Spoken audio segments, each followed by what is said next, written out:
Hello বন্ধুরা, আজকে আপনাদের সামনে 2009 সালের প্রাথমিক চাকরির যারা বঞ্চিত তাদের জন্য একদম বিগ আপডেট নিয়ে এসেছি এই চ্যানেলের মধ্যে। হ্যাঁ, শুনে অবাক হবেন না বা জেনে অবাক হবেন না। 2009 সালের প্রাথমিক চাকরি এখন পর্যন্ত যারা পায়নি, মালদা, উত্তর 24 পরগনা, দক্ষিণ 24 পরগনা, হাওড়া এইসব জেলার ক্ষেত্রে যে সবচেয়ে বড় আপডেট, সেই আপডেটই আজকে আমার চ্যানেলের মধ্যে আমি তুলে ধরেছি। বন্ধুরা, একদম নতুন খবর, মন দিয়ে শুরু থেকে শেষ পর্যন্ত শুনবেন। শোনার পর ভিডিওটি অবশ্যই লাইক করবেন, কমেন্ট করবেন এবং শেয়ার করবেন, এবং আপনাদের ভবিষ্যৎ যেন উজ্জ্বল হয়। এই চাকরিটা যেন আপনাদের যারাই বঞ্চিত রয়েছেন তারা যেন এই চাকরিটা পেয়ে যান এবং আপনাদের পরিবারের মুখে হাসি ফোটান। তাই আমারও দোয়া থাকলো এবং আপনাদের এই ভিডিওটা দেখার অনুরোধ থাকলো। বঞ্চিতদের নিয়োগ, কথাটা হচ্ছে বঞ্চিতদের নিয়োগ। পর্ষদের ভাবনা জানতে চায় আদালত। পর্ষদের ভাবনা জানতে চায় আদালত। বঞ্চিতদের নিয়োগ মানে হচ্ছে 2009 সালের যারা বঞ্চিত, মালদা, উত্তর 24 পরগনা, দক্ষিণ 24 পরগনা, তাই সেই বঞ্চিতদের নিয়োগ পর্ষদের ভাবনা জানতে চায় আদালত। একটু ডিটেলসে এখানে ব্যাখ্যা করছি। বাম আমলে প্রাথমিকের শিক্ষক নিয়োগ থেকে বঞ্চিত হওয়া হাওড়া জেলার 400 চাকরি প্রার্থীকে সম্প্রতি নিয়োগের নির্দেশ দিয়েছে কলকাতা হাইকোর্ট। ওই একই সময়ে বঞ্চিত উত্তর 24 পরগনার চাকরি প্রার্থীকে নিয়োগ দিতে প্রাথমিক শিক্ষা পর্ষদের কি ভাবনা রয়েছে এবার তা জানতে চাইল কলকাতা হাইকোর্ট। 2009 সালের প্রাথমিকে নিয়োগ সংক্রান্ত এই মামলার বিচারপতি রাজশেখর মান্থার নির্দেশ, ওই প্যানেলের যোগ্য প্রার্থীদের বর্তমানে থাকা শূন্য পদে নিয়োগ দিতে হবে প্রাথমিক শিক্ষা পর্ষদকে। তবে নিয়োগের ক্ষেত্রে পর্ষদের কি ভাবনা আগামী 25 এপ্রিল তা আদালতকে জানাতে হবে। মাঝে কেটে গিয়েছে 15টি বছর। 2009 সালে তৎকালীন বাম আমলে প্রাথমিক নিয়োগের বিজ্ঞপ্তি প্রকাশ করা হয়। তার ভিত্তিতে 2010 সালে পরীক্ষা হয়। পরের এক বছরের মধ্যে বেশিরভাগ জেলার নিয়োগ সম্পূর্ণ হয়ে গেলেও 4টি জেলায় নিয়োগ হয়নি। উত্তর ও দক্ষিণ 24 পরগনা, হাওড়া ও মালদহ ছিল তালিকায়। যা নিয়ে মামলা গড়ায় হাইকোর্টে। বঞ্চিত চাকরি প্রার্থীদের আইনজীবী রবিলাল মৈত্র, অম্লান মুখোপাধ্যায় ও রজিত লাল মিত্র জানান, সব জেলার ক্ষেত্রে আদালত আগেই নিয়োগের নির্দেশ দিয়েছে। এবার উত্তর 24 পরগনার ক্ষেত্রেও বঞ্চিতদের নিয়োগের দিতে নির্দেশ দিয়েছে আদালত। তাদের দাবি, এই প্রার্থীরা যোগ্য হওয়া সত্ত্বেও বঞ্চিত হয়েছিলেন। কেন বঞ্চিত হয়েছিলেন এটা পর্ষদকে ব্যাখ্যা করে জানাতে হবে। তাদের এখনো কেন চাকরি দেওয়া হয়নি বা চাকরি দেওয়ার কি তাদের ভবিষ্যৎ রয়েছে সেটা 25 এপ্রিলের মধ্যেই বলতে হবে।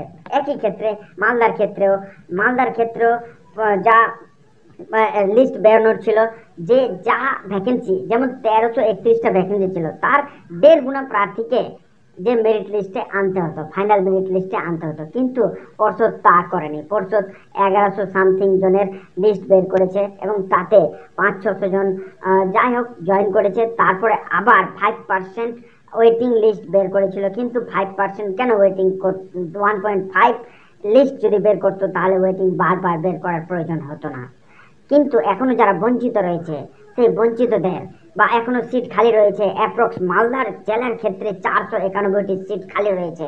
আরটিআই সূত্রে জানা গিয়েছে সেই 491টা সিট সেই 2009-এর ছেলে পেলেদের যারা বঞ্চিত হয়ে আছে, যারা এখনো চাকরি পায়নি, যারা এখনো বাড়ির স্বপ্ন দেখছে যে আমার ঘরে চাকরি হবে এবং সেই আমার ঘরের স্বপ্নটা পূরণ করব, সেই তাদের জন্যই সুখবর যে তারা ওই চাকরির জন্য একদম হকদার এবং সেই চাকরিটা তারা পেতে পারে। তো পর্ষদকে বলা হয়েছে যে 25 এপ্রিলের মধ্যে পর্ষদের কি সিদ্ধান্ত রয়েছে ওই বঞ্চিতদের জন্য। ওই বাকি 400, মালদার ক্ষেত্রে 491, উত্তর 24 পরগনার ক্ষেত্রে একটু আলাদা, দক্ষিণ 24 পরগনার ক্ষেত্রে আরেকটু আলাদা, নাম্বার অফ ভ্যাকেন্সিটা চেঞ্জ হচ্ছে, কিন্তু কথাটা একই আছে যে 25 এপ্রিলের মধ্যে পর্ষদকে জানাতে হবে যে তারা কি সিদ্ধান্ত নিয়েছে। যেমন হাওড়ার ক্ষেত্রে বলা হয়েছে কি, এখন আমাদের যেটা সিট খালি আছে সেই সিটটা আমরা ভ্যাকেন্সি পূরণ করে দিচ্ছি ওই 2009-এর ছেলে মেয়েদের দিয়ে। এবার বাকিটা সিট পূরণ করা হবে যখন আমাদের ধাপে ধাপে ভ্যাকেন্সি বেরোবে, সেই ধাপে ধাপে ভ্যাকেন্সিতে সেই 2009-এর ক্যান্ডিডেট দিয়েই পূরণ করা হবে। তো সেক্ষেত্রে হাওড়া নিজের কথা বলেছে, এখন মালদাকেও নিজের কথা বলতে হবে, এখন উত্তর 24 পরগনাকেও নিজের কথা বলতে হবে, এখন দক্ষিণ 24 পরগনাকেও নিজের কথা পর্ষদকে জানাতে হবে যে 25 এপ্রিলের মধ্যে যে তাদের কি সিদ্ধান্ত রয়েছে, তাদের যে ভ্যাকেন্সিগুলো ছিল 2009 সালে, সেই ভ্যাকেন্সিগুলো পূরণ করার তাদের কি প্ল্যান রয়েছে, তারা কিভাবে প্ল্যান করবে, বা তাদের কি আদৌ ইচ্ছা আছে কিনা, তারা কি ফাইনাল তাদেরকে বলতে হবে। কিন্তু কোর্ট একটাই কথা বলছে, ভ্যাকেন্সি কিন্তু ফিল আপ করতেই হবে, বঞ্চিতদের কিন্তু চাকরি দিতে হবে। যারা বঞ্চিত, যারা যোগ্য প্রার্থী, যারা পাস করেছে, যারা ইন্টারভিউ দিয়েছে, তারা পাস করার পর, ইন্টারভিউ দেওয়ার পর, এবং হ্যাঁ আরেকটা কথা বলি, 2009 সালে যারা জাস্ট বসার সুযোগ পেয়েছিল প্রত্যেকটি ক্যাটাগরিতে, জেনারেল ক্যাটাগরিতে, তোমার কি এসসি ক্যাটাগরিতে, এসটি ক্যাটাগরিতে, ওবিসি ক্যাটাগরিতে, তাদের মিনিমাম একটা কাট অফ মার্ক ছিল, তারপরেই তারা বসতে পেরেছিল পরীক্ষায়।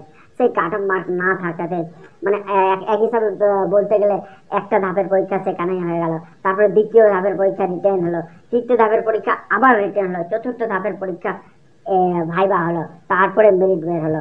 তো এক্ষেত্রে এত আর তাদেরকে 15 বছর ধরে যে বঞ্চিত করে রেখেছে, আর বঞ্চিত করা যাবে না। তাদের নামে যে, তাদের উপর যে সিদ্ধান্ত আছে পর্ষদের, সেই সিদ্ধান্তটা কোর্টকে জানাতে হবে। তাই 25 এপ্রিলের জন্য সবাই ওয়েট করে থাকুন। 25 এপ্রিলে আবার যে আপডেট আসবে, সেই আপডেটটা আপনি পেয়ে যাবেন। কিন্তু যারা বঞ্চিত রয়েছে, যারা ক্যান্ডিডেট রয়েছে 2009, তারা কোনো মতেই নিজের মনোবলকে ভেঙে দেবেন না। আর তোমরা আস্থা রাখো, তোমরা বিশ্বাস রাখো যে তোমাদের একদিন না একদিন হবেই, বাস এই জয় হবে, তোমরা নিজের পরিবারে হাসি ফোটাতে পারবে, তোমরা চাকরিটা পাবে 2009 এই সিদ্ধান্তে তোমরা থাকতে পারো। এখন দেখা যাক 25 এপ্রিলের দিকে সবার নজর, কি হয় না হয়। আমার চ্যানেলের দিকেও নজর রাখবেন, 25 এপ্রিল জরুর আপডেট দিয়ে দিব। হ্যাঁ, আর আমার চ্যানেলকে অবশ্যই লাইক করবেন, শেয়ার করবেন, আর কমেন্ট করবেন। এখানে যদি কোনো ভুল ত্রুটি থাকে সেটাও আপনি কমেন্টে মেনশন করুন, আমি সেটা দেখব। যদি ভুল ত্রুটি থাকে তো আমি শুধরে নেব। ধন্যবাদ ফ্রেন্ড।